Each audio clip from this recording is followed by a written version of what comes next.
여러분, 안녕하세요.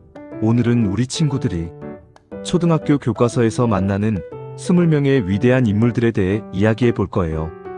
이분들은 각자의 분야에서 뛰어난 업적을 남기셨을 뿐만 아니라 우리에게 많은 영감과 교훈을 주는 분들이죠. 지금부터 한 분 한 분 만나러 가볼까요? 첫 번째 위인은 강수진님입니다. 세계 최고의 프리마 발레리나로 불리는 분이죠. 그녀의 이름 앞에는 항상 최고라는 수식어가 따라붙습니다. 발레를 위해 모든 것을 바친 강수진님은 어린 시절부터 남다른 열정을 가지고 있었습니다. 발에 피와 고름이 가득 차고 발톱이 빠지는 고통 속에서도 그녀는 발레 슈즈를 벗지 않았죠. 이런 엄청난 노력 덕분에 그녀는 세계적인 발레단인 슈투트가르트 발레단의 수석 무용수가 될 수 있었고 전 세계 무대에서 한국 발레의 위상을 높였습니다. 강수진님의 이야기는 우리에게 꿈을 향한 끈기 있는 노력과 열정이 얼마나 중요한지 보여줍니다. 두 번째 위인은 굴리엘모 마르코니님입니다. 마르코니는 최초로 무선 전신을 실용화하여 인류의 통신 역사에 혁명적인 변화를 가져온 과학자입니다. 19세기 말 유선 통신망에 의존하던 세상에서 그는 전선 없이도 정보를 주고받을 수 있는 방법을 끊임없이 연구했습니다. 수많은 실패와 좌절에도 불구하고 그는 1895년 약 2.4km 떨어진 곳으로 무선 신호를 보내는 데 성공했습니다.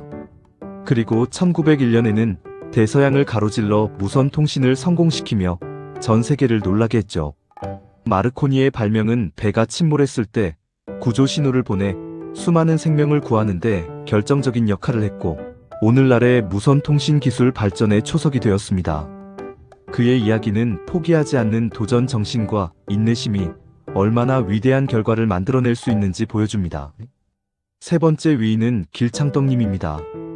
길창덕님은 한국 만화사의 길이 남을 1세대 명랑 만화가입니다. 어두운 시대 속에서 그의 만화는 아이들에게 웃음과 희망을 선사했습니다. 꺼벙이, 심판 보물섬 등 그의 대표작들은 단순한 그림체 속에 재치 있는 대사와 익살스러운 스토리를 담아 어린이들의 마음을 사로잡았습니다. 길창덕님의 만화는 단순히 재미있을 뿐만 아니라 때로는 따뜻한 교훈과 사회, 비판적인 메시지를 담고 있어 어른들에게도 많은 사랑을 받았습니다. 그는 평생을 어린이들의 친구로 그리고 그들의 꿈을 키워주는 이야기꾼으로 살았습니다. 길창덕님은 우리에게 웃음의 가치와 순수한 동심을 일깨워준 진정한 예술가입니다. 네 번째 위인은 김구 선생님입니다. 김구 선생님은 민족과 국가를 사랑한 위대한 정치가이자 독립운동가입니다. 일제강점기라는 암울한 시기에 그는 오직 조국의 독립만을 위해 자신의 모든 것을 바쳤습니다. 상하이 임시정부의 주석으로서 독립운동을 이끌었으며 백범일지를 통해 자신의 삶과 독립운동의 과정을 기록하여 후세에 큰 울림을 주었습니다. 김구 선생님은 나의 소원은 우리나라 대한의 완전한 자주독립이요. 그 독립의 참된 근본 정신은 홍익인간이니라라고 말씀하시며 단순히 외세로부터의 독립을 넘어 민족의 자존과 인류 평화에 기여하는 나라를 꿈꾸셨습니다. 그는 민족의 하나됨을 누구보다 강조했습니다. 김구 선생님의 삶은 우리에게 진정한 애국심과 희생정신, 그리고 평화의 소중함을 가르쳐줍니다. 다섯 번째 위인은 김대성님입니다. 김대성님은 천재적인 기술로 석굴암을 설계하고 건축한 신라 시대의 인물입니다. 석굴암은 단순히 아름다운 불상이 있는 사찰이 아니라 건축, 조각, 과학, 수학 예술이 완벽하게 조화된 인류 최고의 걸작으로 손꼽힙니다. 김대성님은 석굴암을 설계할 때 동해의 해돋이가 불상의 이마에 정확히 비치도록 계산했으며 내부의 습도와 온도를 일정하게 유지하기 위한 과학적인 구조까지 고려했습니다. 이는 현대 기술로도 구현하기 어려운 놀라운 수준의 기술력이었습니다. 그는 자신의 어머니를 위해 석굴암을, 아버지와 전생의 부모를 위해 불국사를 지었다고 전해지는데 이는 효심과 불심이 어우러진 그의 정신세계를 엿볼 수 있게 합니다. 김대성님의 이야기는 우리 조상들의 뛰어난 지혜와 기술력, 그리고 예술혼을 자랑스럽게 생각하게 합니다. 6번째 위인은 김덕수님입니다. 김덕수님은 세계를 휘어잡은 신명나는 놀이꾼이자 사물놀이의 창시자입니다. 어린 시절부터 국악에 천부적인 재능을 보였던 그는 장구, 꽹과리, 징, 북이라는 4가지 악기로 구성된 사물놀이를 창시하여 한국 전통음악을 세계에 널리 알렸습니다. 그의 사물놀이 공연은 단순한 연주를 넘어선 하나의 거대한 축제와 같았습니다. 역동적인 움직임과 폭발적인 에너지, 그리고 깊은 한이 담긴 소리는 전 세계인의 마음을 사로잡았습니다. 김덕수님은 사물놀이를 통해 우리 민족의 신명과 흥을 전파했으며 전통음악의 현대적인 계승과 발전에 크게 공헌했습니다. 그는 우리에게 전통문화의 소중함과 그것을 세계와 공유하는 기쁨을 알려주는 진정한 문화전도사입니다. 7번째 위인은 김만덕님입니다. 김만덕님은 조선시대의 노블레스 오블리주를 몸소 실천한 위대한 상인입니다. 제주도에 큰 흉년이 들어 수많은 사람들이 굶주림에 허덕일 때 김만덕님은 자신의 전 재산을 털어 육지에서 쌀을 사들여 제주 도민들에게 나누어 주었습니다. 그녀는 오랜 세월 동안 상인으로서 정직하고 성실하게 재산을 모았고 그 재산을 오로지 어려운 이웃을 돕는 데 아낌없이 사용했습니다. 당시 여자 상인이 큰 영향력을 행사하기 어려웠던 시기에 그녀의 이러한 행동은 매우 파격적이고 용기 있는 일이었습니다. 그녀의 선행은 임금님께까지 알려져 칭송을 받았고 많은 사람들에게 감동을 주었습니다. 김만덕님의 이야기는 진정한 부자의 의미와 나눔의 가치를 우리에게 일깨워줍니다. 8번째 위인은 김수근님입니다. 김수근님은 한국 현대 건축의 1세대이자 한국 건축의 정체성을 확립하는 데 크게 기여한 건축가입니다. 그는 서구의 건축 양식을 무비판적으로 수용하는 대신 한국적인 미학과 공간 개념을 현대 건축에 접목하려 노력했습니다. 자유센터, 세운상가, 올림픽 주경기장 등 그의 작품들은 기능성과 아름다움, 그리고 한국적인 정신을 동시에 담아내어 높은 평가를 받았습니다. 김수근님은 건축을 단순히 건물을 짓는 행위가 아니라 인간의 삶과 문화를 담아내는 예술로 보았습니다. 그는 건축뿐만 아니라 다양한 분야에 걸쳐 폭넓은 영향력을 행사하며 한국 문화예술 발전에 크게 기여했습니다. 김수근님의 건축물들은 오늘날에도 우리 주변에서 그의 정신을 이야기하고 있습니다. 9번째 위인은 김순권님입니다. 김순권님은 아프리카에서 옥수수 개발에 성공하여 수많은 생명을 살린 식량 과학자입니다. 그는 옥수수 박사라고 불리며 평생을 식량 문제 해결에 바쳤습니다. 특히 아프리카는 가뭄과 척박한 토양으로 인해 식량난이 심각한 지역이었는데 김순권님은 아프리카의 환경에 맞는 새로운 옥수수 품종을 개발하기 위해 헌신했습니다. 그는 끈질긴 연구와 노력 끝에 병충해에 강하고 수확량이 많은 슈퍼 옥수수를 개발하는 데 성공했습니다. 이 옥수수는 아프리카의 기아 문제를 해결하는 데 혁혁한 공을 세웠고 수백만 명의 생명을 구했습니다. 김순권님의 이야기는 과학이 어떻게 인류의 고통을 덜어주고 희망을 줄 수 있는지 보여주는 감동적인 사례입니다. 10번째 위인은 김영옥 대령님입니다. 김영옥 대령님은 전쟁 영웅에서 인도주의자로 변모하며 인종과 국적을 초월한 인간애를 보여준 분입니다. 그는 한국계 미국인으로서 제2차 세계대전과 한국전쟁에 참전하여 혁혁한 전공을 세웠습니다. 그는 인종차별이 심했던 당시 미군 내에서 능력을 인정받으며 백인 병사들을 지휘하기도 했습니다. 전쟁이 끝난 후에는 고아원과 양로원을 짓고 의료지원 활동을 펼치는 등 인도주의적인 삶을 살았습니다. 그는 자신이 겪었던 인종차별의 아픔을 잊지 않고 어려운 사람들을 돕는 데 앞장섰습니다. 김영옥 대령님의 삶은 진정한 용기와 리더십, 그리고 모든 인간은 평등하다는 깊은 메시지를 우리에게 전달합니다. 11번째 위인은 김용님입니다. 김용님은 세계의 경제를 이끄는 리더 중 한 명으로 세계은행 총재를 역임하며 전 세계의 빈곤 퇴치와 개발에 힘썼습니다. 그는 의사이자 인류학자로서 건강과 빈곤 문제에 대한 깊은 이해를 바탕으로 국제기구의 수장으로서 혁신적인 정책들을 추진했습니다. 특히 그는 개발도상국의 보건 시스템 개선과 교육기회 확대에 중점을 두었고 빈곤 퇴치를 위한 실질적인 해법을 모색했습니다. 김용님의 리더십은 세계 경제에 긍정적인 영향을 미쳤으며 소외된 이들을 위한 목소리를 내는데 주저하지 않았습니다. 그의 이야기는 한 사람이 어떻게 전 세계적인 문제 해결에 기여할 수 있는지 보여주며 우리에게 리더의 역할과 책임감을 생각하게 합니다. 12번째 위인은 김정호 선생님입니다. 김정호 선생님은 정확하고 과학적인 지도를 제작하여 우리 국토를 이해하는 데 결정적인 공헌을 한 조선시대의 지리학자입니다. 그는 평생을 전국을 발로 걸어다니며 지도를 만들었습니다. 백두산부터 제주도까지 수많은 산과 강 마을들을 직접 측량하고 기록하여 대동여 지도를 완성했습니다. 대동여 지도는 당시 세계 최고 수준의 정교함과 과학성을 자랑했으며 목판으로 제작되어 많은 사람들이 지도를 쉽게 접할 수 있도록 했습니다. 김정호 선생님의 지도는 단순한 지리 정보를 넘어선 우리 민족의 정신과 역사, 그리고 자연에 대한 깊은 이해를 담고 있습니다.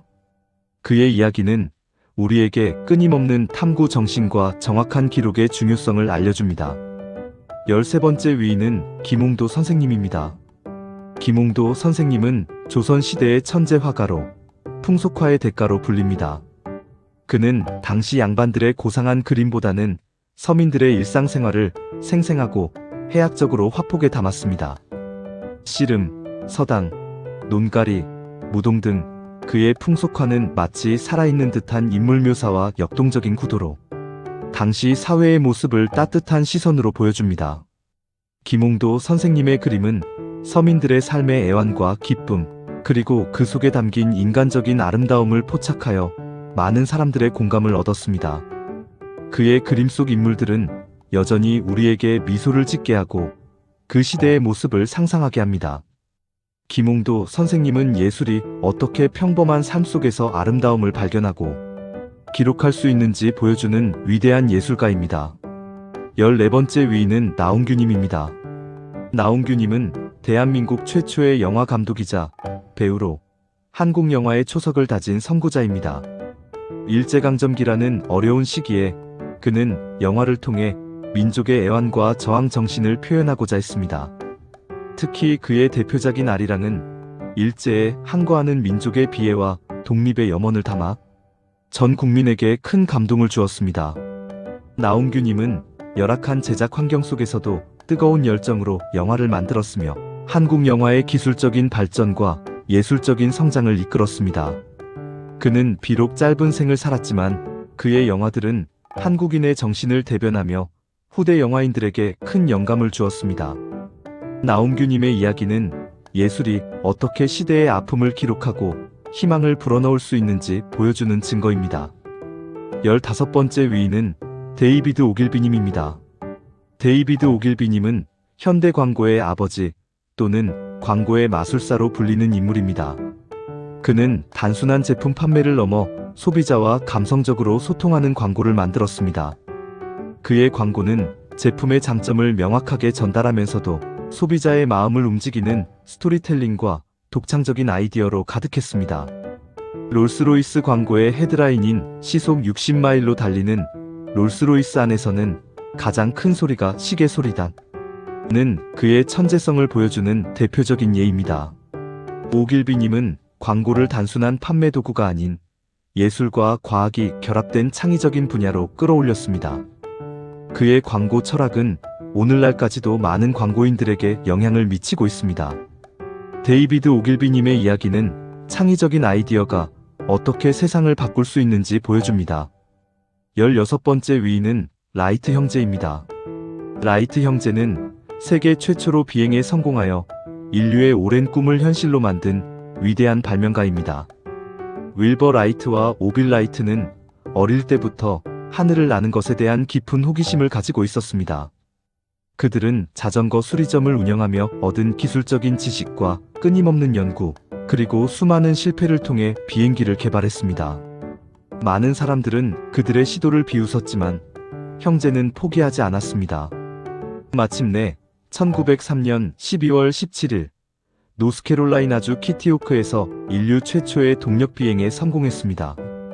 이 짧은 비행은 인류의 역사에 지대한 영향을 미쳤으며 오늘날 우리가 전 세계를 자유롭게 오갈 수 있는 기반을 마련했습니다.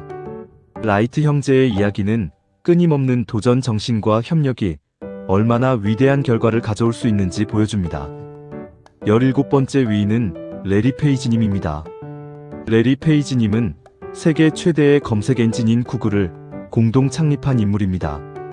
그는 스탠퍼드 대학원 동료인 세르게이 브린과 함께 인터넷상의 방대한 정보를 효율적으로 정리하고 검색할 수 있는 새로운 알고리즘을 개발했습니다. 이 알고리즘은 웹페이지의 중요도를 연결 구조를 통해 평가하는 방식으로 기존의 검색 엔진과는 차원이 다른 정확하고 유용한 검색 결과를 제공했습니다. 그들의 목표는 전 세계의 모든 정보를 조직화하여 모든 사람이 접근하고 활용할 수 있도록 하는 것이었습니다. 구글은 검색 엔진을 넘어 지도, 이메일, 유튜브 등 다양한 서비스를 제공하며 우리의 삶을 혁신적으로 변화시켰습니다. 레리 페이지님의 이야기는 혁신적인 아이디어와 기술이 어떻게 전 세계를 연결하고 정보를 민주화할 수 있는지 보여줍니다. 18번째 위인은 로버트 카파님입니다. 로버트 카파님은 카메라로 전쟁의 참상을 생생하게 알린 전설적인 종군기자이자 사진작가입니다. 그는 만약 당신의 사진이 충분히 좋지 않다면 그것은 당신이 충분히 가까이 가지 않았기 때문이다라는 명언처럼 가장 위험하고 치열한 전쟁 현장에서 목숨을 걸고 카메라 셔터를 눌렀습니다. 그의 사진들은 전쟁의 잔혹함과 고통, 그리고 그 속에서도 피어나는 인간적인 순간들을 고스란히 담아냈습니다. 스페인 내전, 제2차 세계대전, 인도차이나 전쟁 등 수많은 전쟁터에서 그는 카메라를 통해 역사의 증인이 되었습니다. 로버트 카파님의 사진들은 단순한 기록을 넘어 전쟁의 비극성을 고발하고 평화의 중요성을 일깨우는 강력한 메시지를 전달했습니다. 그의 이야기는 언론인의 사명감과 예술적인 통찰력이 어떻게 세상을 변화시킬 수 있는지 보여줍니다. 19번째 위인은 루트비히 판 베토벤님입니다. 베토벤은 불굴의 의지와 창조적인 열정으로 고통을 예술로 승화시킨 위대한 음악가입니다. 어릴 적부터 음악에 천부적인 재능을 보였던 그는 20대 후반부터 청력을 잃기 시작하는 비극을 겪었습니다. 그러나 그는 절망하지 않고 오히려 더 깊은 내면의 소리에 귀 기울이며 더욱 위대한 음악을 만들어냈습니다. 교향곡 운명, 합창 등 그의 대표작들은 고통을 이겨낸 인간 승리의 드라마를 담고 있으며 인류에게 희망과 용기를 불어넣었습니다. 특히 청력을 완전히 잃은 상태에서 작곡된 9번 교향곡 합창은 그의 불굴의 의지와 인간애를 상징합니다. 베토벤의 음악은 시대를 초월하여 많은 사람들에게 감동과 영감을 주고 있습니다. 베토벤님의 이야기는 역경 속에서도 꿈을 포기하지 않는 강한 정신력과 예술혼이 얼마나 위대한지를 보여줍니다. 마지막 20번째 위인은 류미에르 형제입니다. 류미에르 형제는 세계 최초로 영화를 제작하고 상영하여 인류에게 새로운 예술과 오락의 세계를 열어준 인물입니다. 앙투안 류미에르와 루이 류미에르는 아버지의 사진 사업을 이어받아 활동하다가 움직이는 사진에 대한 아이디어를 발전시켰습니다. 그들은 시네마토그래프라는 장치를 발명하여 촬영과 인화, 영사를 한 번에 할 수 있게 했습니다. 1895년 12월 28일 파리의 한 카페에서 그들은 열차에 도착, 공장을 나서는 노동자들 등 짧은 영화들을 상영하며 전 세계를 놀라게 했습니다.